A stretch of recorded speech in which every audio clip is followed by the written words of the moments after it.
चलिए फिनार्ड से जो है ज्योग्राफी 7th क्लास की जो NCERT है उसका 10 चैप्टर शुरू करते हैं। The lithosphere is broken into number of plates known as lithospheric plates. पूरा जो लिथोस्फीयर है, हमने कल पढ़ा था कि जो आपका अर्थ का टॉप मोस्ट लेयर है उसको हम लिथोस्फीयर बोलते हैं, और लिथोस्फीयर जो है वो बहुत सारे प्लेट्स में बटा हुआ है जिसको हम लिथोस्फेरिक प्लेट बोलते हैं। You will be surprise to know that this plates move around very slowly. ये सब जो प्लेट हैं स्लोली जो होते हैं मूव करते रहते हैं। जैसे ये एक प्लेट है, ये एक प्लेट है, ठीक है। पूरा अर्थ जो है ऐसे प्लेट से मिलकर बना हुआ है, ठीक है। तो ये जो है ऐसे मूव करते रहते हैं। This is because the movement of molten magma inside the earth. अब इसके अंदर जो होता है ना ऐसे सेमी लिक्विड जो एक सब्सटेंस होता है इसको हम मैग्मा बोलते हैं। इसके ये मोल्टन मैग्मा जो है ये फ्लो करते रहता है। इसकी वजह से जो होता है आपका लिथोस्फेरिक प्लेट जो होता है मूव करता है। The molten magma inside the earth moves in a circular manner as shown in activity, ठीक है। The movement of this plates cause change in the surface of the earth. अब इसके plate के मूवमेंट होने की वजह से क्या होता है कि आपका अर्थ जो है वो मूव करता है। Earth movement are divided into basis of forces which cause them, ठीक है। तो आपका जो अर्थ का मूवमेंट है उसको हम the earth movement are divided into the basis of forces which cause them. The forces which act in the interior of the earth are called as endogenic forces and the forces that work on the surface is called exogenic forces. तो आपके जो वो force जो अर्थ के अंदर काम करती है उसको बोलते हैं आप एंडोजेनिक फोर्स, और वो फोर्स जो अर्थ के बाहर काम करते हैं that is called exogenic force. Exogenic force कौन कौन से होते हैं? एक्सोजेनिक फोर्स को हम आपके डायस्ट्रोफिक फोर्स भी बोलते हैं। इसको बोलते हैं आपका बिल्डिंग। इसकी वजह से क्या होता है आपका अर्थ का जो आपका लैंडफॉर्म है वो बिल्ड होता है। नेक्स्ट जो एक्सोजेनिक फोर्स, ये जो बाहर का फोर्स है, ये कैसा कैसा इरोजन हो सकता है, डिपोजिशन हो सकता है, ठीक है। अब ये किस किस से हो सकता है? रिवर के वजह से हो सकता है, विंड की वजह से हो सकता है, सी वेव की वजह से हो सकता है, और ग्लेशियर्स की वजह से हो सकता है। Next is what? Endogenic force. Endogenic force कैसा हो सकता है? सडन फोर्स हो सकता है। ये जो है ये सडन फोर्सेस हैं, जैसे कि अर्थक्वेक की वजह से जो फोर्स आया वोल्केनो की वजह से, और या लैंडस्लाइड की वजह से। तो हम endogenic forces sometime produce sudden movements and eight other time produce slow movement. Endogenic forces जो होते हैं ये आपके कभी कभी सडन मूवमेंट भी क्रिएट करते हैं, कभी कभी जो होते हैं वो स्लो मूवमेंट भी क्रिएट करते हैं। Sudden movements like earthquake and volcanoes cause mass destruction over surface of the अर्थ। आपके जो सडन मूवमेंट्स होते हैं इसकी वजह से क्या होता है आपका अर्थक्वेक और वोल्केनोस होते हैं, जिसकी वजह से क्या होता है मास डिस्ट्रक्शन होता है over the surface of the earth. Next is what? Volcano. Volcano is a went in the earth crust through which molten magma erupt suddenly. ये जो है एक तरीके का वेंट है, ठीक है। ये ओपनिंग है, यहाँ आपका मोल्टन मैग्मा है, इसके through molten magma comes out. तो ये वही है, volcano is a went in the earth crust through which molten material erupt suddenly. Similarly when lithospheric plate move the surface of the earth vibrates. आपका जो lithospheric plate जब move करता है तो इसकी वजह से क्या होता है अर्थ वाइब्रेट करता है। The vibration can travel in all around the earth. ये जो वाइब्रेशन होता है पूरे अर्थ में ट्रैवल करता है। This vibration are called earthquakes. यही वाइब्रेशन जो है वो अर्थक्वेक होता है। The place in the crust where movement starts is called focus. The place on the surface above the focus is called epicentre. Vibration travel outward from the epicentre as waves. Okay, so the vibration जो होते हैं इसको क्या बोलते हैं हम? Earthquake बोलते हैं। और ये कहाँ पे होते हैं? The place in the crust where movement start is called focus. वो प्लेस जहाँ पे ये आपका वाइब्रेशन स्टार्ट होता है उसको फोकस बोलते हैं, और एग्जैक्टली जो उसके सरफेस पे अर्थ के सरफेस पे होता है उसको हम एपिसेंटर बोलते हैं। तो अर्थ के अंदर जो है दिस इज कॉल्ड फोकस, और जब भी अर्थ पे आता है this is called epicentre. Vibration travel outward from the epicentre as waves. Greatest damage is usually closest to the epicentre. ये जो आपका एपिसेंटर है इसके आसपास जो होगा सबसे ज़्यादा डैमेज यहीं पे होगा। And strength of the earthquake decrease away from the centre. अब जैसे जैसे इससे दूर जाएंगे इसका आपका जो अर्थक्वेक का आपका इंटेंसिटी है वो कम होते जाता है। इसमें दिखाया हुआ है ये जो है आपका फोकस है, इसके जस्ट ऊपर जो है ये एपिसेंटर है। इसके आगे क्या होता है जैसे जैसे दूर जाएंगे वैसे वैसे आपका अर्थक्वेक का इंटेंसिटी होगा वो कम होते जाएगा। Although earthquake can not be predicted, the impact can certainly B minimised if you prepared before hand. Earthquake जो होता है उसको हम प्रेडिक्ट नहीं कर सकते हैं, बट उसके इम्पैक्ट को हम मिनिमाइज कर सकते हैं अगर हम उसको पहले प्रेडिक्ट कर लें। Some common earthquake prediction methods adopted locally by people including studying animal behavior, fish in the pond gets agitated, snakes come to the surface।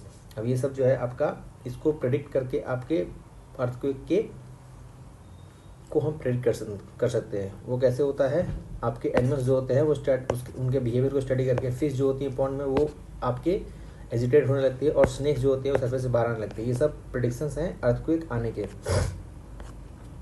Earthquake preparedness, where to take shelter during the earthquake, safe spot under a kitchen counter, table, desk, against the inside corner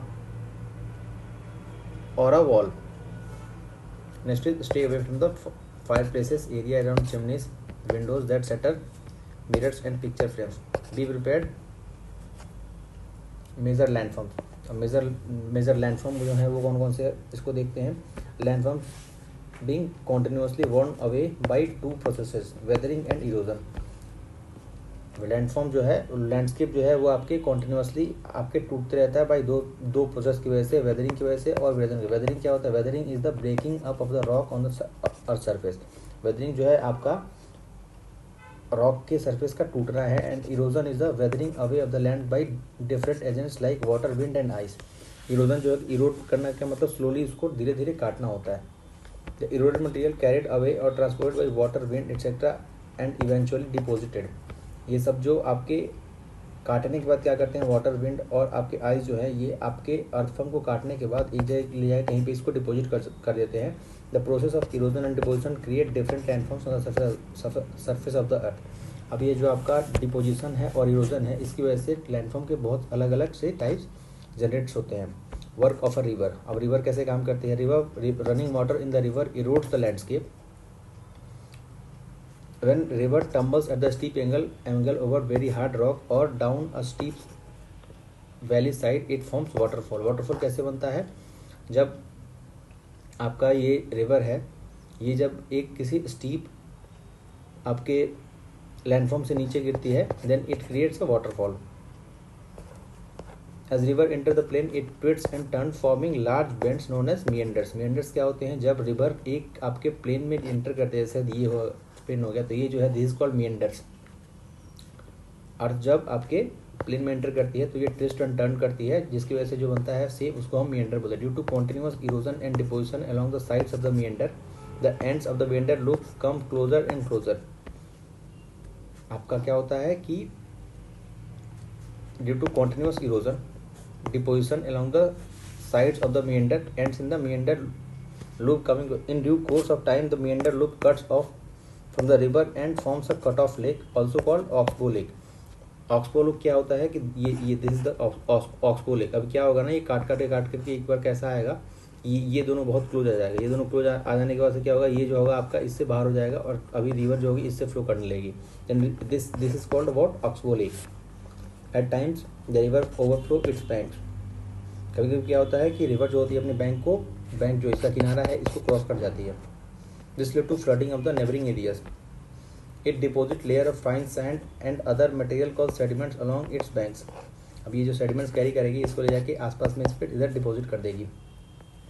this lead to formation of flat fertile flood plain. इसकी वजह से अब जो river जो होता है इसमें बहुत सारे जो आपके सेडिमेंट्स होते हैं, एलुवियम होते हैं, जो ये बहुत अच्छे माने जाते हैं आपके एग्रीकल्चर के लिए। अब ये रिवर जो आसपास जाकर जब डिपोजिट कर देगी तो इस पर आपका एग्रीकल्चर बहुत अच्छा होता है। The raised banks are called levees. जो रेज्ड बैंक्स जो ये जो है this is called levees. The river approaches the sea, speed of the flowing water decreases and the river begin to break up into number of streams called distributors. अभी क्या होता है, जब ये रिवर जो होती है आपके सी के करीब पहुंचती है ना, दिस इज द सी, यहाँ जब पहुंचेगी तो इसका स्पीड बहुत स्लो हो गया होता है। तो स्पीड स्लो होने की वजह से क्या होता है, इसके बहुत सारे पार्ट्स बनने शुरू हो जाएंगे, and this are called distributaries. The river becomes so slow that it begins to deposit its load. अभी क्या होगा कि जो ये वाटर बहुत सारे जो मटेरियल कैरी कर रहे थे, स्पीड स्लो होने की वजह से क्या होगा, ये जितने मटेरियल कैरी कर रहे थे वो यहीं पे आपके डिपोजिट होने लग जाएंगे। Each distributary form its own mouth जो होता है जहाँ पे ये आपकी रिवर सी से मिलती है, that is called mouth. The collection of sediments from all the mouths form delta. अब ये जो आपका सेडिमेंट जो है सब मिलकर क्या बनाएगा, डेल्टा बनाएगा। Next is what, works of sea waves.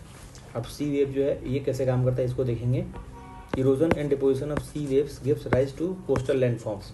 Coastal landform जो है वो आपके इरोजन और डिपोजिशन जो है आपका सी वेव की वजह से, इसकी वजह से क्या होता है, कोस्टल लैंडफॉर्म बनता है। ओके, या तो सी जो है, सी का जो वेव है या तो चीज़ों को ला के यहाँ पे इकट्ठा करेगा या फिर जो चीज़ें हैं उसको कट करेगा। Okay, so that is what it is saying. Erosion and deposition of sea waves gives rise to coastal landform. The sea waves continuously strike at the rock. ये बार बार इसको हिट करेगी. Cracks develop over time. They become larger and wider. अभी क्या होगा कि बार बार hit करने से क्या होगा, क्रैक डेवलप होगा, क्रैक डेवलप होगा, बार बार ये जो है बड़ा एक आपका वो बन जाएगा. Thus hollow like caves are formed on the rocks. They are called sea caves. This is called sea caves. Okay. As this cavity become bigger and bigger, only the roof of the cave remain, thus forming sea arches. अभी ये क्या होगा, ये अलग हो गया, काट के इसको बड़ा कर दिया, तो ये अभी विथ टाइम क्या होगा, ये आपका इससे अलग हो जाएगा. That is what it is called sea arches. Further erosion breaks the roof and only walls are left. The walls, these features are called stacks. The steep rocky coast rising almost vertically above the sea water is called sea cliff. Okay. अभी जो है इसको further करने के बाद steep rocky coast rising almost vertically above the sea water is called sea cliff. The sea wave deposit sediment along the shore forming beaches. Okay. Next is what work of ice. ये आपको समझ में आ गया ना क्या कैसे हो रहा है. ये सी वेव जो है erosion and deposition of sea wave give rise to coastal landform. Coastal landform कैसे बनेगा, आपके इरोजन या डिपोजिशन ऑफ सी वेव की वजह से. सी वेव जो होता है वो स्ट्राइक करता है रॉक पे, तो पहले क्या होगा, क्रैक डेवलप होगा. ओवर टाइम क्या होगा, they will become bigger and wider. अभी क्रैक जो होंगे ये बड़े बन जाएंगे और चौड़े बन जाएंगे. Hollow like caves forms on the rocks. अभी ये जो है आपका एक केव की तरह बन जाएगा. They are called sea caves. As this caves become bigger and bigger, only roof of the cave remains, thus forming sea arches. Okay. अब ये जो है केव जो है बहुत बड़ा हो गया. ओके. एंड ओनली जन आपका जो है ऊपर का जो वो बच गया, then it is called sea arch. Further erosion break the roof and only wall are left. These wall like features are called stacks. अभी क्या होगा, ये वॉल भी कट कर देगा, ये पूरा कट गया वॉल, तो बन गया ये stack. The steep rocky coast rising almost vertically above the water is called sea cliff. अभी क्या होगा, सी क्लिफ क्या होता है, कभी कभी अभी पहले यहाँ तक था ये आपका वो, इसको काट के ये क्या हुआ, ये कट गया, तो अभी ये कुछ इस शेप का बन गया, तो ये जो है this is called sea cliff. Work of ice. Next is what work of ice. Glaciers are rivers of ice which to erode the landscape by bulldozing soil and sand to the expose the solid rock below. Okay. What happens, ice कैसे काम, ice जो है वो कैसे आपका erosion करता है. Glaciers are rivers of ice. Glacier जो है वो बहुत सारे आइस का एक रिवर है which to erode the landscape by bulldozing soil and stones to expose the solid rock below. नीचे जो होगा उसका, अब जब आइस जो पिघल जाएगी तो उसके नीचे का जो रॉक होगा वो एक्सपोज हो जाएगा. Glacier carve out deep hollows there. As the ice melts they get filled up with water and become beautiful. Point is कि अभी यहाँ पे क्या था, एक बहुत बड़ा आइस का ढेर था. ओके. ये लैंड पे जैसे जैसे ये मूव करेगा तो अभी क्या होगा, ये एक ऐसा यहाँ पे लैंडफॉर्म छोड़ देगा और जो है विद टाइम ये पानी से भर जाएगा. दिस कॉल आपका व्हाट ग्लेशियर का deep hollow. Ice melts they get filled up and water and become beautiful lakes in the mountains. The material carried by glaciers such as rock, big and small sand and silt gets deposited. These deposits form glacial moraines. अब जो है इसके साथ ये जो आप जहाँ से आ रहा होगा ना, फिसल के जहाँ से आ रहा होगा, तो नीचे अपना जो बहुत सारा लैंडफॉर्म कैरी कर रहा होगा, तो इसको क्या बोलते हैं हम, ग्लेशियल मोरेन बोलते हैं. जो लैंडफॉर्म आइस के साथ आए हैं नीचे, these are called glacial moraines. Next is work of wind. Work of wind is what, have you ever visited the desert? Try to collect some pictures of and sand dunes. An active agent of erosion and deposition the desert is wind. Wind जो है वो आपके desert का एक बहुत ही strong agent है erosion और deposition का. विंड की वजह से क्या होता है, चीज़ें या तो इरोड होती है या फिर जो विंड कैरी कर रहा है उसको कहीं पे ले जाकर वो डिपॉजिट करता है. तो बहुत बड़ा एक्टिव एजेंट है विंड आपका डेजर्ट में. Deserts you come to see rocks in the shape of a mushroom. Mushroom कैसा होता है, mushroom something like this. Okay. Commonly called mushroom rock. Winds erode the lower section of the rock more than the upper part. Therefore, such rocks have narrower base and wider top. अभी क्या होगा कि पहले ये ऐसा था, wind ने क्या किया, इसको कट करके जो है ये अभी जो है ये बस ऐसा बच गया है. ठीक है. यहाँ की चीज़ें जो है विंड से कट गई हैं. When the wind blows, it lifts and transports sand from one place to another. जब विंड ब्लो करती है तो ये आपके लिफ्ट करती है और ट्रांसपोर्ट करती है सैंड को एक जगह से दूसरी जगह पे. When it stops blowing, sand falls and get deposited in the low hill like structure. These are called sand dunes. अभी sand dunes क्या है कि जब विंड ब्लो कर रही थी तो उसने यहाँ से बहुत सारा सैंड उठा लिया. अभी जब विंड के स्पीड स्लो हो गया तो ये क्या करेगी, ये आपके सैंड को वापस इस पर डिपॉजिट करेगी. देन द स्ट्रक्चर जो बनेगा that is called sand dunes. When the grains of sand are very fine and light, the wind can carry it over long distance. अभी जो सैंड है अगर वो छोटा बहुत है तो विंड जो है उसको बहुत दूर तक कैरी कर सकती है। When the such sand is deposited in large area it is called loess. अभी जो है यही अगर आपका सैंड बहुत बड़े एरिया में डिपॉजिट हो रहा है ना, दैट इज़ कॉल्ड लोइज।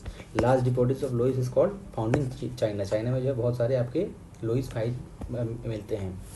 ओके, तो ये हमारा चैप्टर यहाँ पे कंप्लीट होता है। अभी जितने आपके इसमें क्वेश्चंस हैं आपकी इसको ट्राई करिएगा, और जो भी आपके डाउट्स हैं इसके कमेंट में पिंग करिएगा। Okay, thank you.